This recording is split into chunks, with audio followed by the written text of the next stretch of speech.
Olá! Instalada a CPI mista que vai investigar os atos do dia 8 de janeiro e o próximo passo agora é a definição do cronograma de trabalho.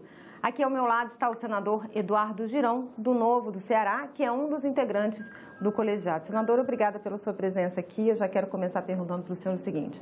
A mesa já foi definida também, o presidente da CPMI é o deputado Arthur Maia e a relatoria ficou com a senadora Elisiane Gama, que vai apresentar agora na quinta-feira já uma sugestão de cronograma de trabalho. Eu quero saber, na sua opinião, o que precisa estar nesse cronograma de trabalho? Quem precisa ser ouvido? Que sigilos precisam ser quebrados? Olha, em primeiro lugar, Carmen, muito obrigado pelo convite. Nós estamos aqui diretamente das instalações do Senado Federal, da Casa Revisora da República, para cumprir o nosso dever e mais essa missão.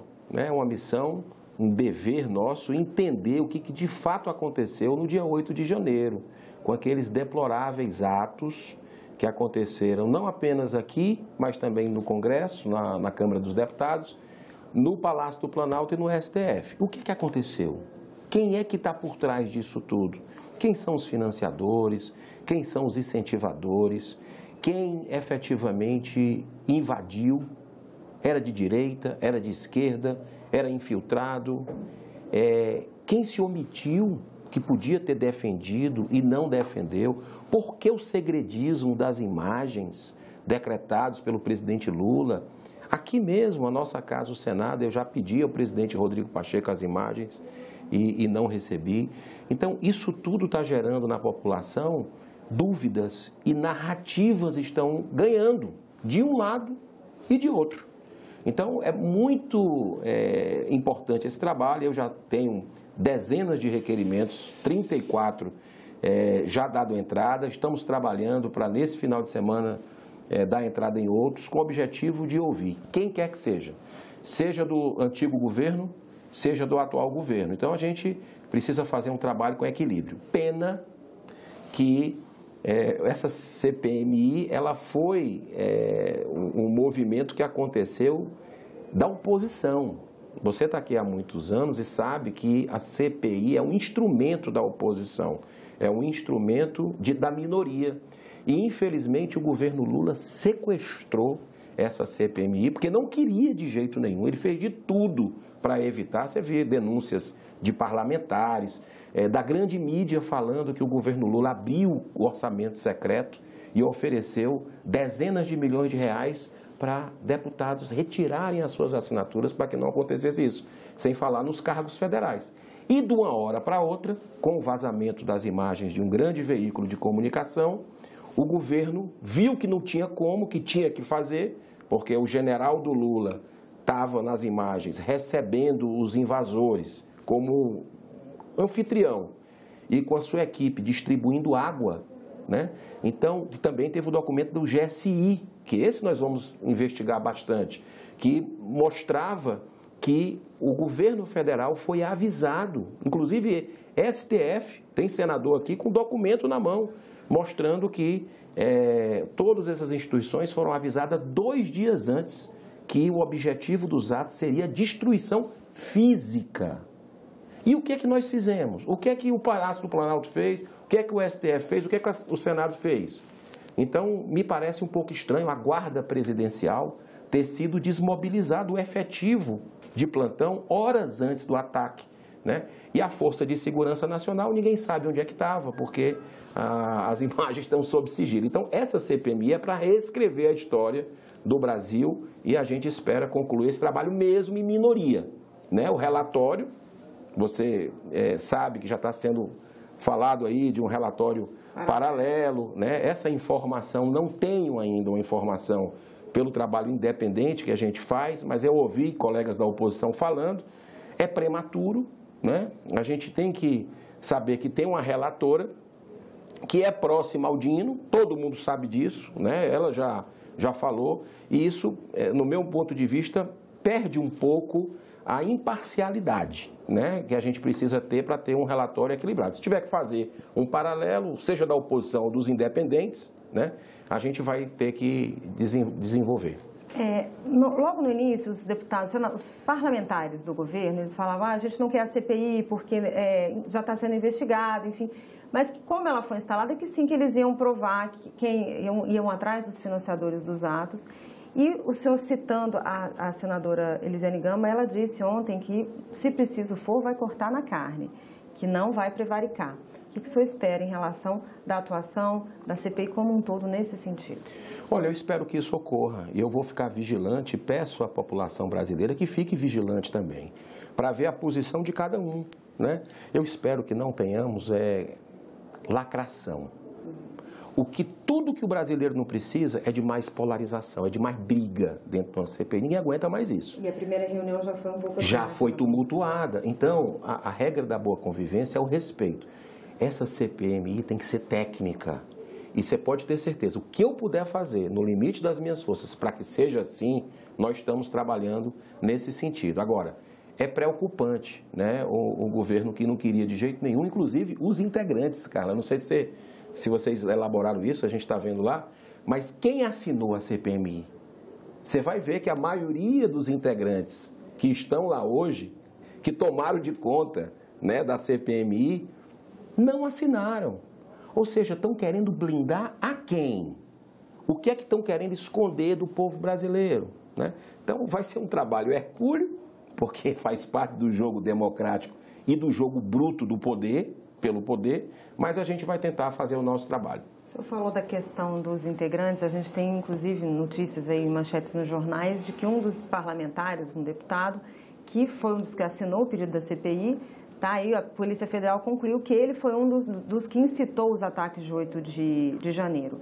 Como fica a situação desse parlamentar, na sua avaliação, senador, na CPMI? Olha, o que é que acontece? Ele, inclusive, é do meu estado. E eu discordo de muitas ideias dele, né? Isso publicamente. Agora, a gente tem que entregar a verdade. Hoje nós temos inquéritos ilegais, inconstitucionais, feitos por aqueles ministros do STF que deveriam ser os primeiros a resguardar a Constituição. Então, quem é conservador hoje no Brasil é caçado de forma implacável. Se você pegar a lei de cotas, por exemplo, inclusive o pai desse deputado, coincidentemente, é deputado estadual, caçaram 4 deputados sob a égide da lei de cotas, 2 mulheres eleitas, as parlamentares mais votadas do Ceará, só porque é do PL, do partido do ex-presidente da República, vão colocar 4 novos deputados, todos homens. Olha que loucura que a gente está vivendo, a cegueira política que a gente vive, né? Então, a justiça hoje, infelizmente, no meu modo de entender, respeito quem pensa diferente, é de um homem só, que define, que manda, e que a gente viu uma eleição que houve no ano passado, palavras não poderiam ser ditas do presidente Lula, uma série de coisas em relação ao PT, empreendedores com rede social bloqueada, jornalistas, colegas seus com passaporte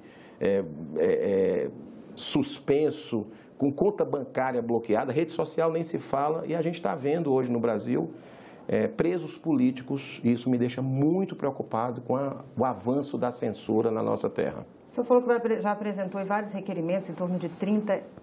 Pode citar para a gente quem aí que o senhor já pediu para convocar? Vai ter alguma quebra de sigilo? Quais são os principais? Olha, a gente tem, como eu falei, tanto do governo atual, né, como do governo passado. Então, por exemplo, o Anderson Torres, eu acho importante ser ouvido, né? Acho importante que a gente tenha, por exemplo, o general Dutra, né, o G. Dias também, e outras pessoas com acariação, inclusive, né?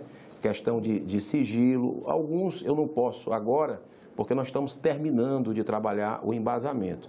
Mas são informações, requerimentos de informações também, que para a gente entender por que o governo, por exemplo, não agiu. Presos de forma inocente, a gente precisa ticar um a um. Quem estava aqui dentro, por exemplo, foi revelado por um veículo de comunicação grande, independente, que tinha gente do PT dentro, né? Então, poxa, estava protestando contra o Lula, né? Então, o que estavam fazendo aqui dentro, né? Integrantes filiados do PT. Então, isso tudo a gente está ticando. Aquele fotógrafo que eu pedi também da Reuters, né? Que foi estranha aquela cena vazada, repito, que o governo Lula não queria, porque decretou sigilo, de um fotógrafo, só faltou dizer, vamos fazer de novo, é um ensaio, né? Então, na quebra lá do Palácio do Planalto, da porta da presidência, tudo isso a gente vai querer ouvir e espero que seja aprovado. Só para a gente finalizar, senador, até onde, na sua visão, o senhor acha que houve culpa, responsabilidade do governo atual e até onde houve também responsabilidade de correntes ligadas ou do próprio governo anterior? Olha, particularmente eu acho muito estranho, por exemplo, eu acredito que o presidente, ex-presidente da República, Bolsonaro, no meu modo de ver, eu quero entender por que também, e se for preciso chamar, terá o meu apoio, ele não mandou o pessoal para casa. Né? Ele poderia ter usado a liderança dele e disse, pessoal, terminou a eleição, vamos para casa. Né? A que ponto isso tem uma responsabilidade efetiva, a gente precisa ter muita cautela e ouvir sempre os dois lados. Agora, que o governo federal tem fortes indícios de omissão, né, que a gente precisa, sem pré-julgamento, fazer uma análise profunda, mas a ABIN liberou os alertas, né, de que o objetivo seria destruir 2 dias antes e o governo parece que não tomou as medidas. Lá em São Paulo, aconteceu no dia 6 de janeiro, não sei se você lembra. Também movimento, mas o governo reforçou a segurança, o governador, e não deixou que isso acontecesse. O governo do Distrito Federal também? O governo do Distrito Federal também, em outros momentos. Então, por que aqui, no entorno, durante o dia 8 de janeiro, não tivemos uma segurança reforçada? Eu venho todos os dias para cá, de segunda a sexta. Procuro ser um dos parlamentares mais presentes. Eu tive dificuldade para entrar no final do ano aqui. Juro para você, chegava aqui na frente, eu vinha pela esplanada, eu não conseguia, estava bloqueado para parlamentar, tudo fechado. Tudo bem. Por que foi tão fácil no dia 8? Então, a gente vai precisar entender tudo isso. Senador, quero agradecer muito a sua presença aqui no programa e já convidá-lo aí para novos debates. Ótimo, muito obrigado. Parabéns pelo trabalho independente, competente de todos vocês que fazem a TV Senado. Obrigada, senador. E eu agradeço a você também que nos assistiu. Se você quiser rever esse programa, é só entrar no nosso site senado.leg.br/TV ou acessar o nosso canal no YouTube. Obrigada pela sua companhia e até o próximo argumento.